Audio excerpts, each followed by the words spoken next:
Thank you for joining us today. I am Virginia Korte. I am one of your Scottsdale City Council members.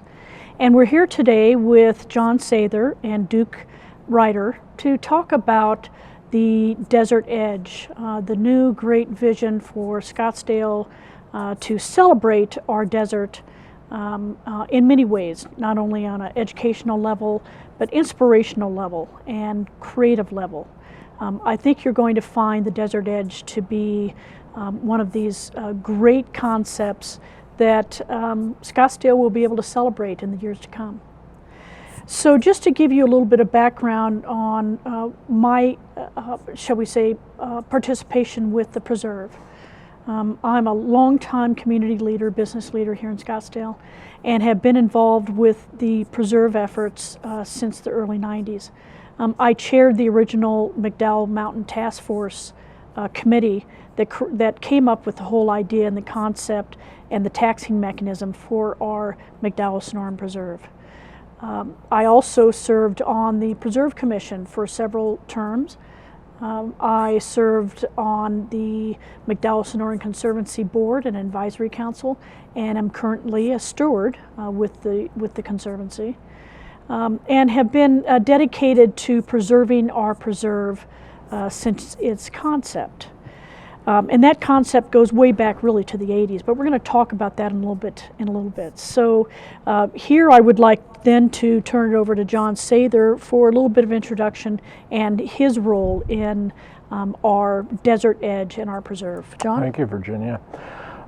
My role in Desert Edge has been really as the lead architect in really directing the design of Desert Edge, previously known as the Desert Discovery Center, but as we evolved it, we believe that there might be a more appropriate name that would help us describe the facility in a little bit more detail. So that's been a process that has been really the bulk of the work now that is being unrolled to the public is work that has been going on for about the last 18 months. But my role and the role of our firm, Schematic Partners, has gone back to really 2010 when we initially did the work under what's called the phase 2 of the process, which was really a feasibility study.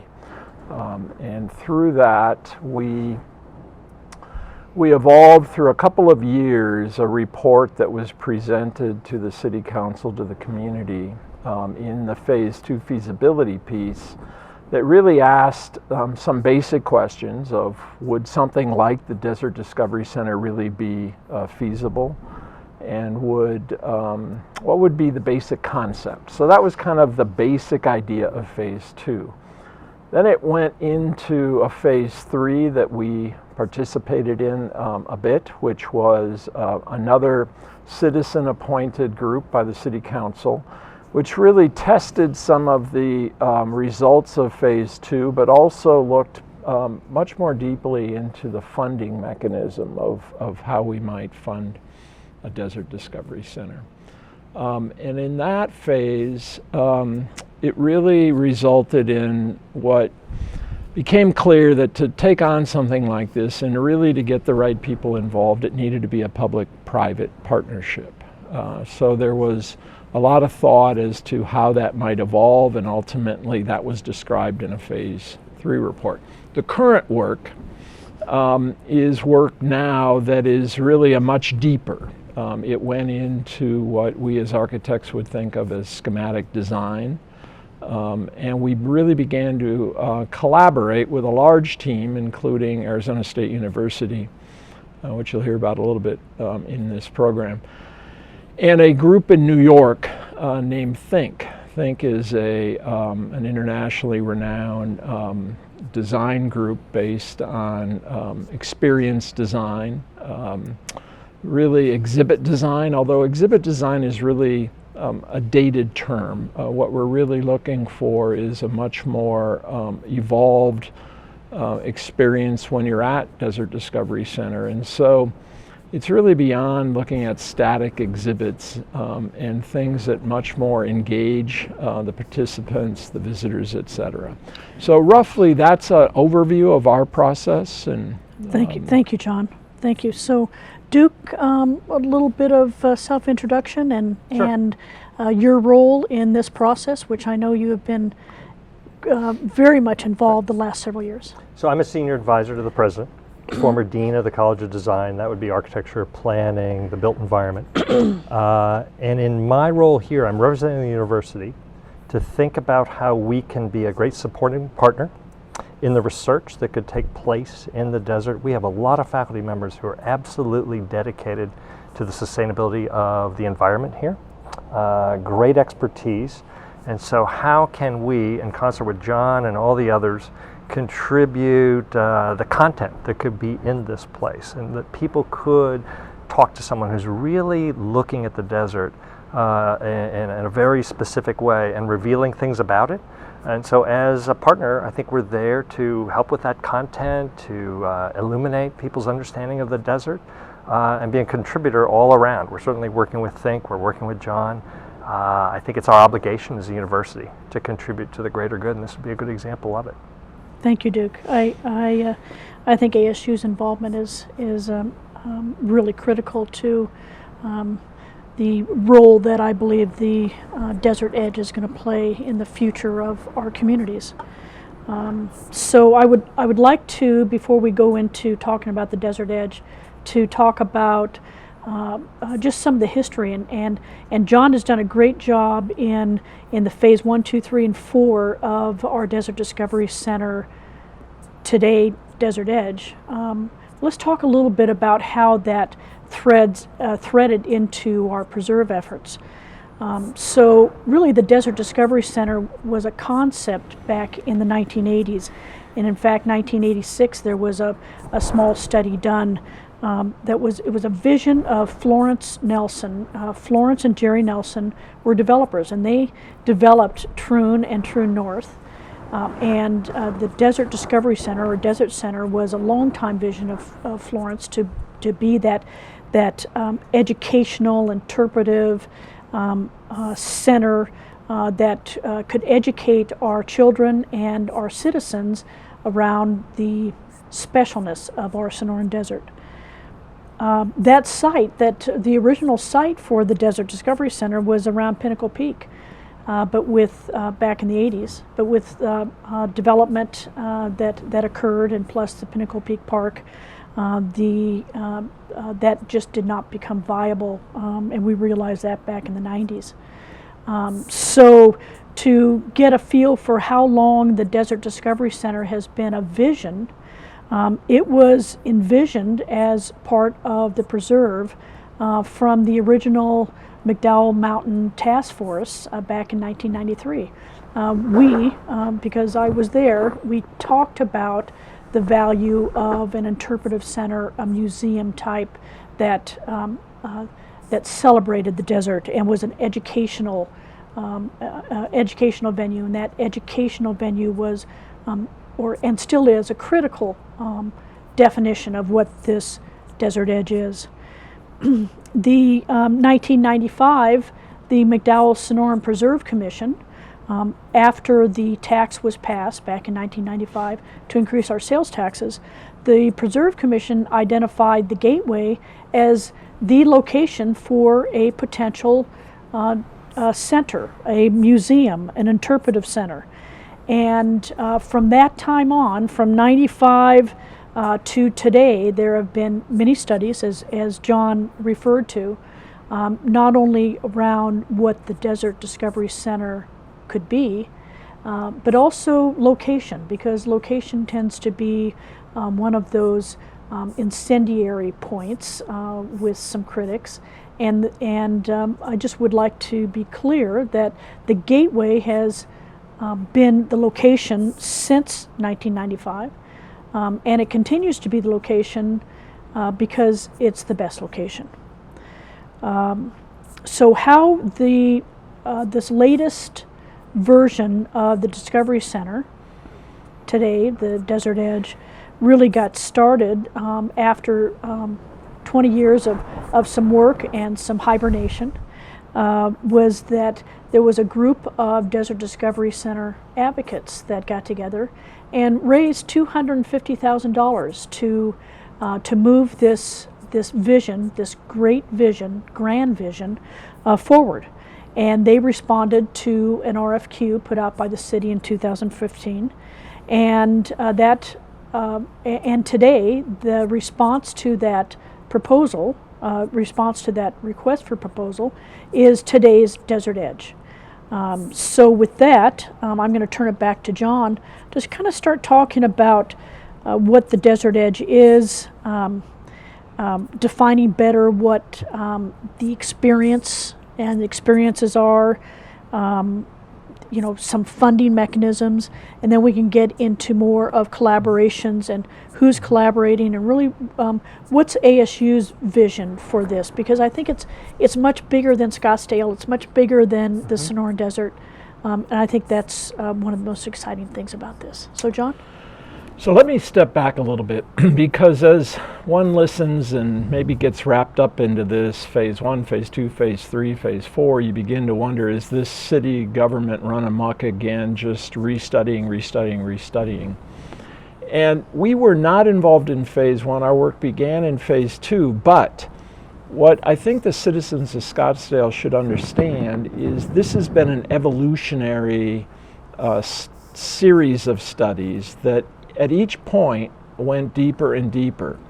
And I would like to say that it's really standing on the shoulders of the previous work. And at each pause between each phase, there was what I would say an assessment of the listening to the public. So that as phase 1 moved to phase 2, phase 3, it was really those moves were consistent with what was being heard through those processes. So as we went from really phase 2 to the present Desert Edge, there were a couple very strong kind of aha moments, I think, that came about. At the end of phase 2, we truly believed there was, and it was clearly documented in the report, a strong public desire for such a facility. Phase 2 had a lot of significant surveys that were done of the public, some focus groups, etc. And so what was really coming out of that is no one was really interested in seeing a museum. Nobody was really interested in seeing kind of a natural history or a small visitor's experience that really didn't interpret in great depth.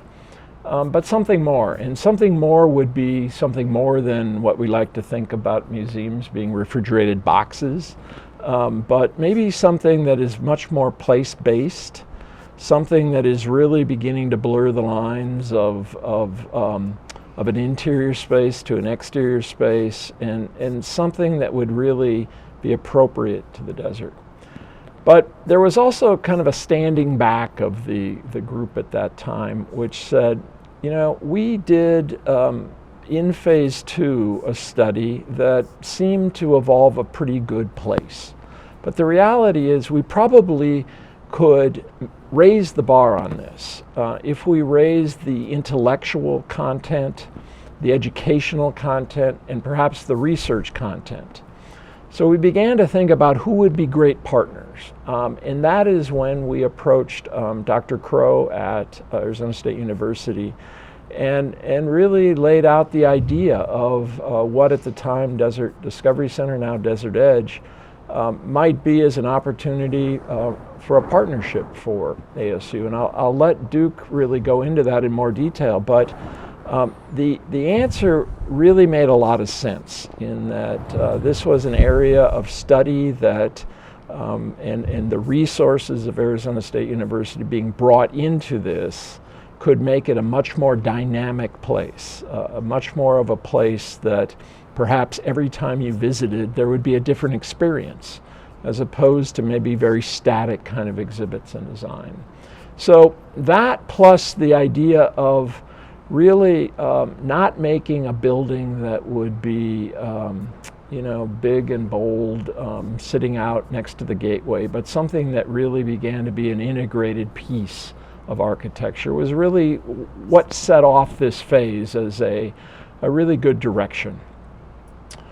So as the architect really leading the team, you kind of think of yourself a bit of a conductor, and I had a lot of great participants in this, with not only us and Think, but the DDCS, which is the nonprofit group that was selected to be the operators of this, and a lot of the organizations that they began to have conversations with. And all that information began pouring in as we began in the early phase of doing what we call architectural programming. So part of this was, what does this really want to be, not only in size, but in character? Is this one building? Is it multiple buildings, et cetera? So a lot of parallel paths occur as you go through that design process. And our partners, Think, our experienced designers, and a little background on Think. Think is the group that did the experience design for the 9/11 Museum in New York City. They work all over the world. They're currently doing quite a spectacular project in Dubai with the next expo that deals on sustainability. So they were perfect partners. And with our alliance, our partnership with Arizona State University, we were able to kind of put the two of them together so that there could be a lot of content delivery by Arizona State University to Think. Because you might say, oh, these are exhibit designers coming in from New York City, how would they possibly know the desert? Well, they not only got deep into the desert in their design, they were really supplemented incredibly well by the contribution of time and excellence of Arizona State University to really get some deep content into the process that we're at now. So you begin to evolve these ideas, and you begin to say, okay, perhaps this is a series of experiences that go from interior to exterior. Sometimes you're really not sure when you're inside or outside because you're in a perhaps more of an open air kind of pavilion form. And we began to apply those thoughts to the site. We've, through the process, began to have some public meetings, and the site within the Gateway site got a lot of attention in the public. We had quite a large public gathering in November, and one before that where we went through a whole series of public presentations, a lot of listening, a lot of comments that were recorded by the public that were all really transmitted to us in a very detailed form so that we could study. And I think early on we began to sense that that experience that one has going into the Gateway is really important to a lot of users of the preserve. That you leave the parking area and you go through a bit of a transition zone before you come up to the beautiful current building there, the Gateway. And then that really embarks you on your journey into the preserve. And the initial site that the city had programmed would have been to the north and a little bit to the west of the current Gateway. And so we began looking for these experiences and how they might apply to the site. And we began to wonder whether that would be the proper place for this, or whether there might be a hybrid to that within the Gateway site. At the same time, and I might let Duke chime in on this a little bit, we were having a lot of really in-depth discussions with some of the most remarkable people at Arizona State University, and their insight into the desert is just tremendous.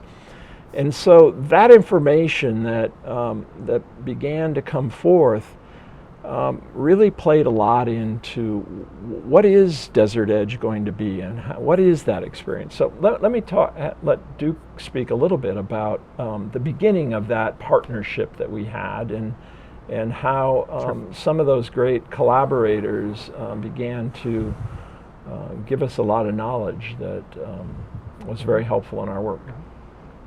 So I would say there's something uncanny about the mission of ASU under Dr. Crow, coming out of the gate, what's the first thing he creates? A School of Sustainability. So that has been a mission for us very explicitly since 2002. So when the opportunity came about to think about 30,000 acres plus as a laboratory, if you will, and our faculty are already out there. They're already leading tours with the Conservancy and others, so they're deeply interested in that landscape. The opportunity to be a part of the conceptualization of this was right in their wheelhouse. So as John mentioned, we put some meetings together where I remember one day we did this for about 4, 5, 6 hours straight, just person after person, faculty member after faculty member saying, this is what I do, these are the people that I associate with globally, these are my interests that I think could resonate in this place. We did that a few years ago, and it became pretty clear that we could draw on just about the entirety of the university to help contribute to this, not just our scientists, but those who deal with ecological tourism, those who deal with policy issues and all kinds of other things. So we have been introducing those people to Think, and Think has been gathering all that in and then translating that activity into what a visitor would see when they come to the Desert Edge. And I think that's already proven to be an extremely effective relationship. The other things that we can do is, of course, we are the largest university in the United States. Imagine tours, especially for younger people, being led by an undergraduate who's studying these issues, or a graduate student, or a postdoc who's in the lab of somebody who's really going into a deep dive into certain things having to do with the desert. What a great thing that would be to be led by a person who's as invested in that topic as they could be. So we're bringing that to it, and as we've been asked to do, our faculty are across the globe. They literally have come here to be faculty, and or they're constantly going out and studying other desert environments. So we are creating at ASU a Global Drylands Institute to reflect that connectivity that we already have and think about our ability to bring that to Scottsdale, to bring that to the preserve, so that you'll be hearing from someone possibly in a lecture or who has maybe a residency there for months about his or her efforts to save or enhance or improve their living environment in an equally arid climate, and what a window on the world that could be. So we want to really think locally about how we work with school groups here and what ASU on the ground has to offer, but we also want to be a window on the world. Well, that's really exciting, Duke. And perhaps since we're talking about this, I know that kind of expands more of a global nature, and some of your thoughts on that as being the Desert Edge could be an important portal to global desert living, that urban interface, things along that nature. Yeah, there's a move towards cities across the globe, and that happens to be my area of interest and expertise. And so cities in general, and the Phoenix Metro writ large, and how we're doing here. We have a lot of faculty, a lot of interest at the university on rapid urbanization, and that's what we're all involved in. And it impacts the desert even today. The desert that we see today is being impacted by habitation around it. It's changing what's in the soil, it's changing the nature of the water and all kinds of other things. So that's an interest of ours generally, but the move towards cities is a global phenomenon. And to think about Scottsdale getting out ahead of that and saying, you know, we're going to set aside an enormous part of our land to make sure that we don't build on it in the conventional way is a demonstration of incredible foresight. I'd like to think the university now, under Dr. Crow, has equivalently strong sense of purpose and mission. So combining those two things together and bringing people, both from the university but from elsewhere, who are dealing with urban issues and the landscape we inhabit, and how to do that better and to be lighter, make a lighter footprint. It's just simply something we have to do here, but people around the globe have to do if we, through this Global Drylands Institute, can develop regimes that other people can understand and take back to their homelands and then have an exchange. I mean, what a great opportunity for the citizens of Scottsdale, for students here, for our students. It's, I think, as I said earlier, our obligation to do that. It is our obligation. Thank you, Duke. Our preserve consists of about 31,000 acres today, represents about 87% of the original boundary, so the original vision of that 31,000 acres. This Desert Edge is planned to occupy about 5.3 acres Correct. Correct? So a real small footprint in relation to what we've been able to preserve in perpetuity. So I'd like for you to talk a little bit, John, about the experiences. So as an individual enters the desert edge, what will the experience? Sure. As we began to evolve what that answer would be, we began to say, might there be some organizing questions to this that one would really be able to discover the answers as you were entering the desert edge and beginning to embark on your experiences. And remember, one of the things that the whole team believes is that the experience is important about the desert edge, certainly the knowledge base that one will gain when you're in there, but we look at it as if it's almost preparing you for your experience within the preserve itself. That really is the asset. It's the asset we're talking about. That goes beyond the borders of the preserve because the Sonoran Desert and the plant life and the animal life doesn't know legal preserve boundaries. And so it begins to say, as we dreamed these organizing questions, first was, what is really before us? And remembering that there are a lot of visitors here in Scottsdale, a lot of residents of Scottsdale who know an awful lot about the desert. Certainly the wonderful stewards that are there day in and day out are immensely knowledgeable of the preserve. But there is a tremendous amount of citizenry in Scottsdale who, quite frankly, surprisingly, have never even been to the preserve. And then all of our tremendous amount of visitors who come here, and they come here at different times of the year. And so one of the first organizing questions of this experience that you'll achieve is really what's before you. And so this begins to cover some of the basics of the desert and what are the cactus, what is before us, what are those things about the Sonoran Desert, the preserve itself, what is the story of the preserve? How could a community the size of Scottsdale come together and achieve the preservation of land as valuable as this preserve is? Certainly we can see that a lot of other communities have misused land like this, and in this case this was land that is in virgin state, and preserving it in the middle of a metropolitan area is just a remarkable achievement. So telling that story, what is before you? The second is, what don't you see? So a whole line of this experience is not only what you don't see visually now. There may be areas of the preserve that you'll never get to. Either they're simply unable to get to because the paths don't get there, or you're impaired in some way and can't get to them. Or that is an area that you might not see because activity occurs only in the evening. And as most of you know, the preserve is not open in the evening time. But also that hidden desert, what's beneath the desert, what's inside of those cactus, and that whole life. So that hidden desert was another organizing question. Then we began to look at what could the preserve begin to teach us?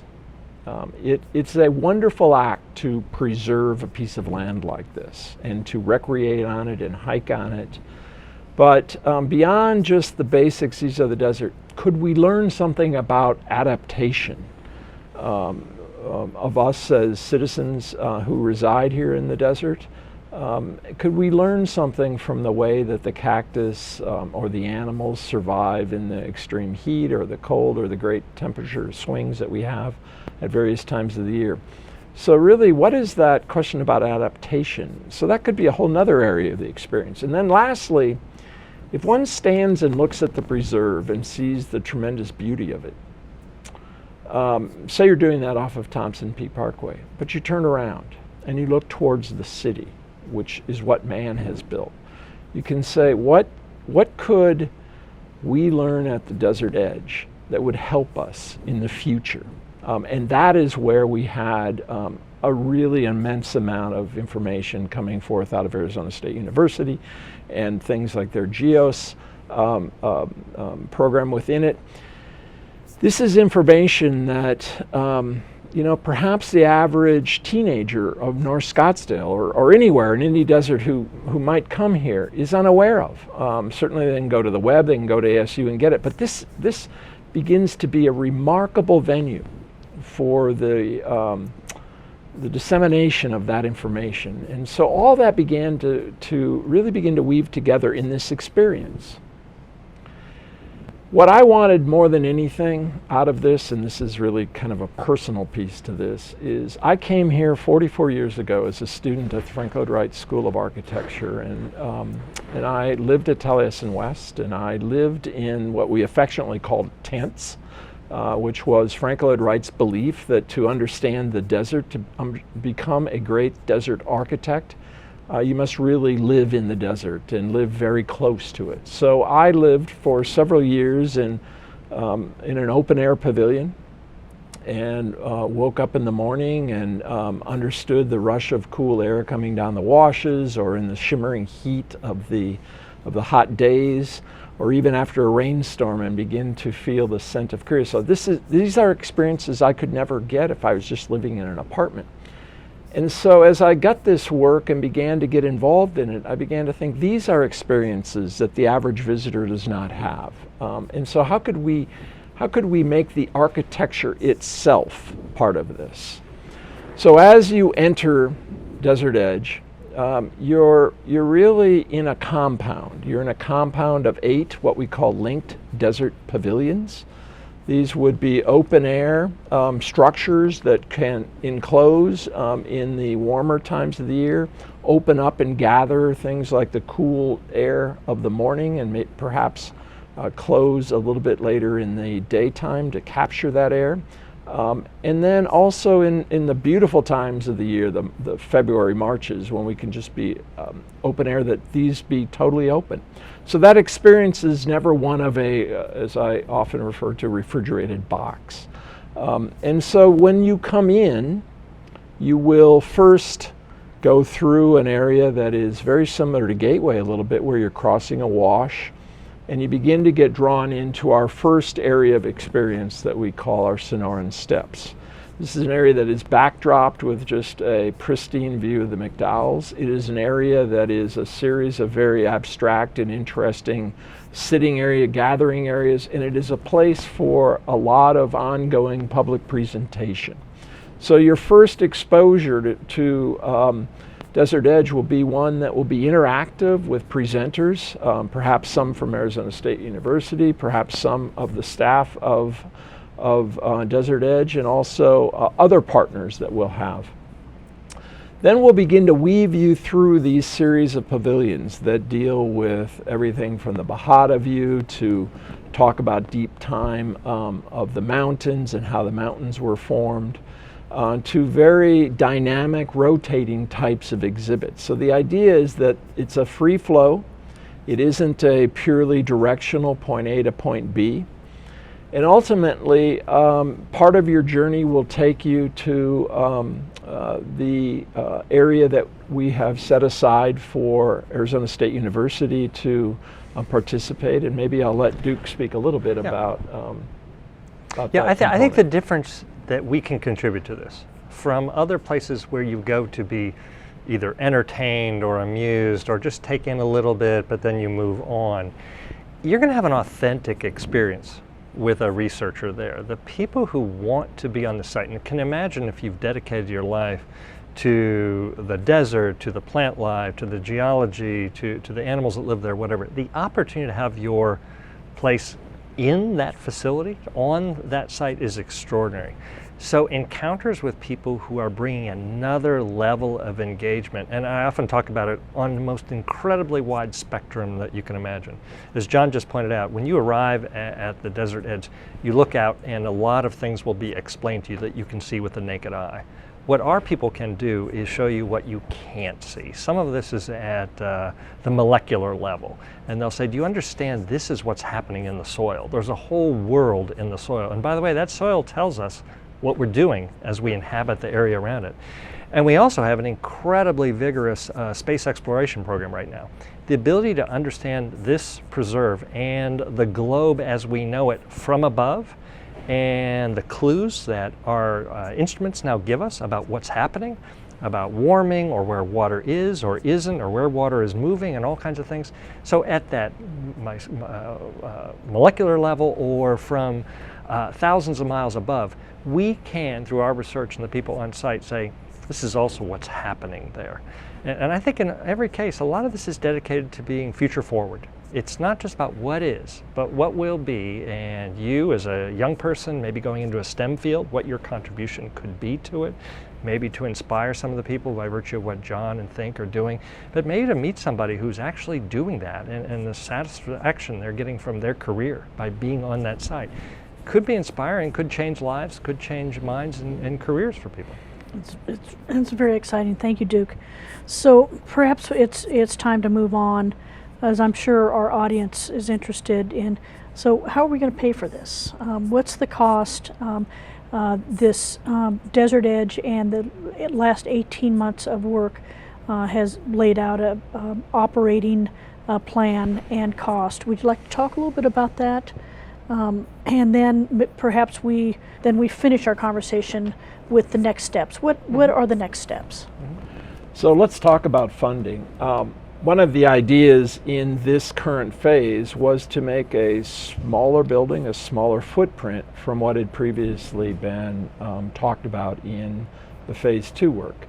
So what we did, an important step we maybe need to cover here, which we haven't gone into great depth on, is at the Gateway site.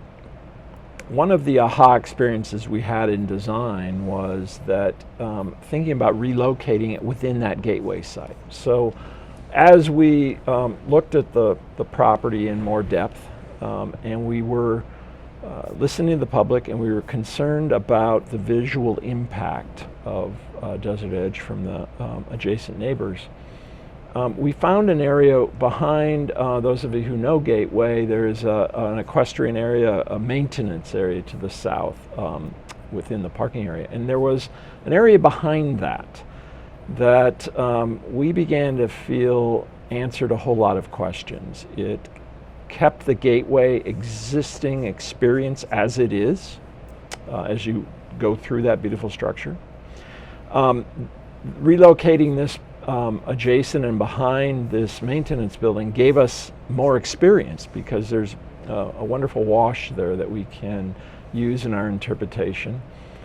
It almost acts as a second trailhead, because there's a trail that comes in there that we have embraced and ultimately will be part of the entrance experience to Gateway, but still will be open and free flowing, and there'll be restrooms and things like that.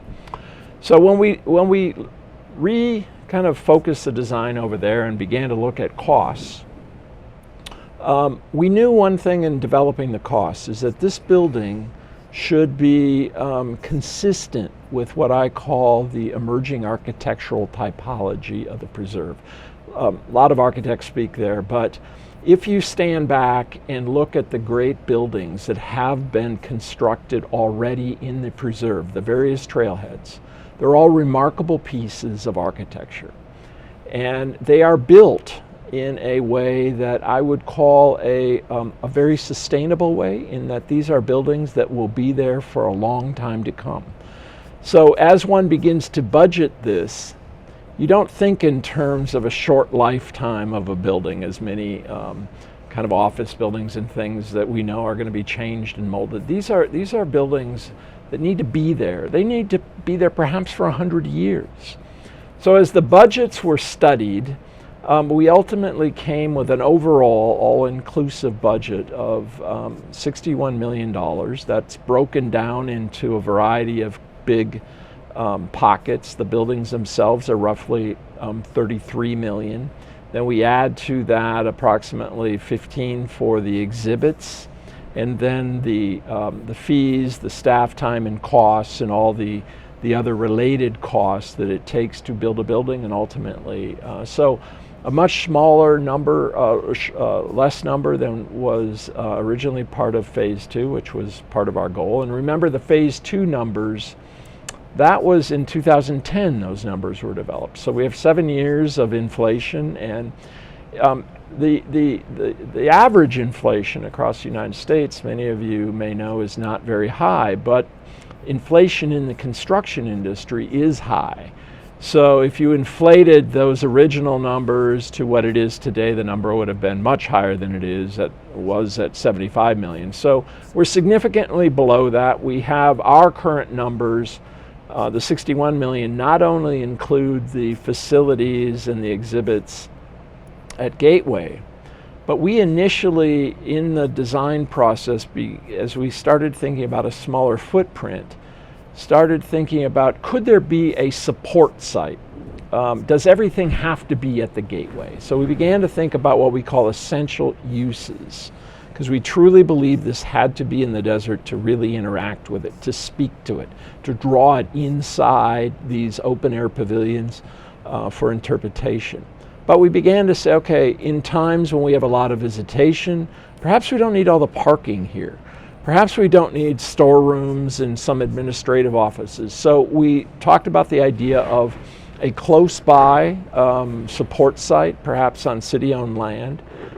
And so that is programmed with a certain number of parking stalls, a shuttle system that would be periodically bringing people from that site to here, and then these off-site uses and administration and things. So all of that is included in the $61 million number. We still, in following phase 3, see this as a public-private partnership. So there are a variety of funds within the city, the bed tax, the preserve tax, and I understand that's controversial of the use of that, but also private fundraising. So part of this team that has been worked on this has been testing the depth of the community to support this in a private way. There seems to be a significant amount of support. And I want to mention something that's really important on that piece is when we brought Arizona State in, invited them in as partners in this, it was to raise the educational content, the interpretive content. And as we tested this out on various donor investors who might be interested in supporting the nonprofit side of the Desert Edge, it became very important to them that this was world class, that this was a place like no other. And as you know, I think, as you listen to many of my presentations, there is not a place like this in the world. And certainly coupled with the tremendous research and intellectual knowledge that ASU brings to that, this is a place that Scottsdale can own the best of the best. And in so doing, all of that really becomes exciting about this and an important part of how this is ultimately paid for. Next steps. We look at this as, in architecture speak, as schematic design. So maybe perhaps before sure. we go there, that Duke, so ASU's been involved with this Right. for 2 years Yes. plus. I know Dr. Crow is very committed to this. Exactly, so can you just be a little bit more specific on what you will be bringing to the table? Sure. As far as personnel, Sure. programming, equipment? Yeah, we have been invested in this from the get-go, and a meeting was had with Dr. Crow in his office that had that be confirmed for the group. That was probably 18 months ago, if not more. So we've all been at this for quite some time. And in the process, I think easily what ASU has contributed in kind up to this point probably gets into the 6-figure range. But that doesn't matter so much as what we will do in the future. It's often the case with our projects, and sometimes we're a partner, very much is the case here. Other times we're the instigator of projects where we really want to see happen, and then our obligation to bring all kinds of other things to bear in a project might be different. In this case, it's really focused on the research. So generally, the thought is, if the facility is built, and there's a section of it dedicated to ASU, as John has done on his plans, we are under an obligation, and we would be delighted to fulfill that, to staff it with the very best researchers, and Dr. Crow has said he would hire people specifically for such a thing, to be able to do their research there, and that means attract research dollars to support that activity. So they will be under some pressure to do that, as all of our researchers are. We have difficulty building things at ASU in terms of there's not a line item budget for capital projects at the state level, but we do quite well in terms of making sure we have the appropriate facilities, but we're really good at the personnel, the intellectual content, bringing all that to bear. And that will be a significant investment on an absolute everyday basis in the facility, and it's not inconsequential.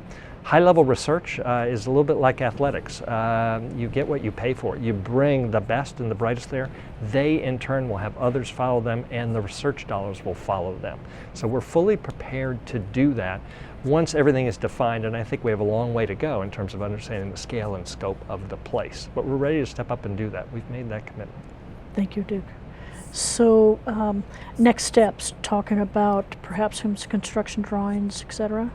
Before we go there, Okay. next steps include a series of public meetings that will be held really through the rest of August and into September, where we are processing the municipal master site plan that accompanies this project, and so we'll go through the various commissions and ultimately before the City Council. So all of that is before us, and all those are public meetings. After that, and should the council direct such, the next steps from an architectural perspective would be to continue with the design. We're really at a stage of what we call the schematic design.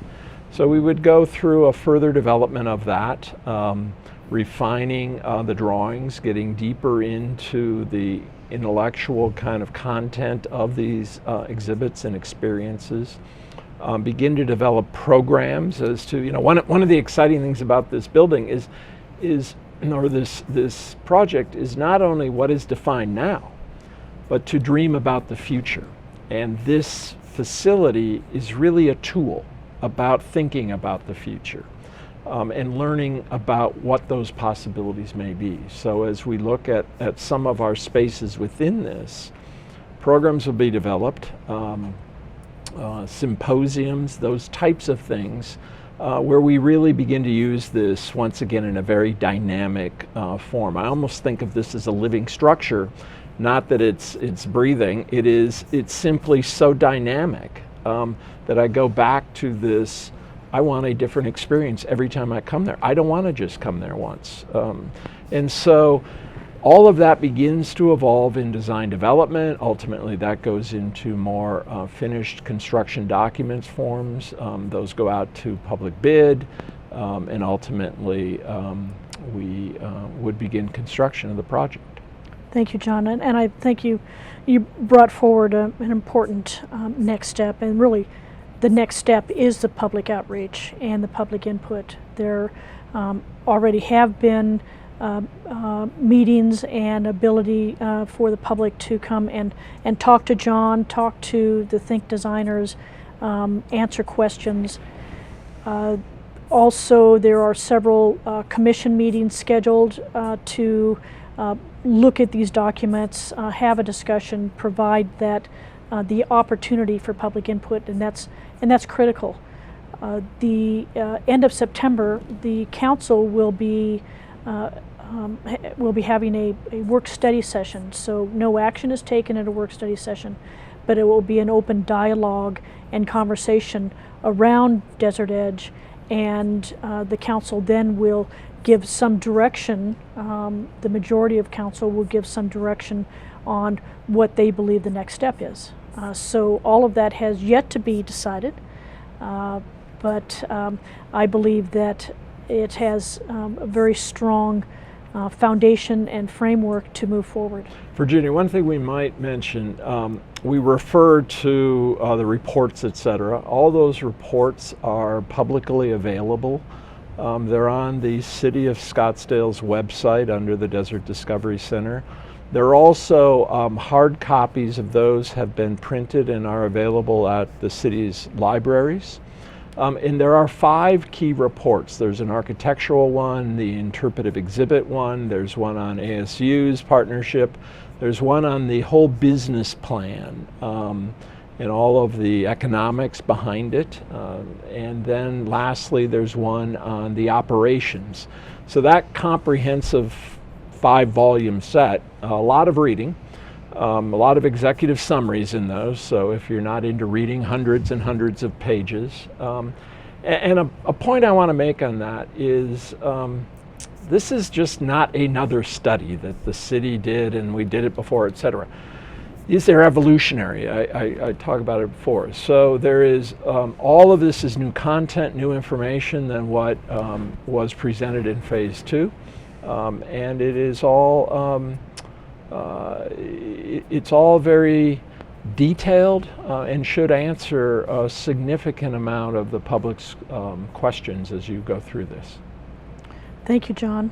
Duke, anything to bring to the table before we bring closure to this dialogue? I would just say that the reason that ASU has been recognized as one of the most innovative universities in the United States for the past 2 years, or the most innovative, is because of our ability to partnership. We look outside the walls of the university to see what we can do in the community. It's literally in our charter and our design aspirations to leverage place, to think about use-inspired research, just to contribute generally to the greater good.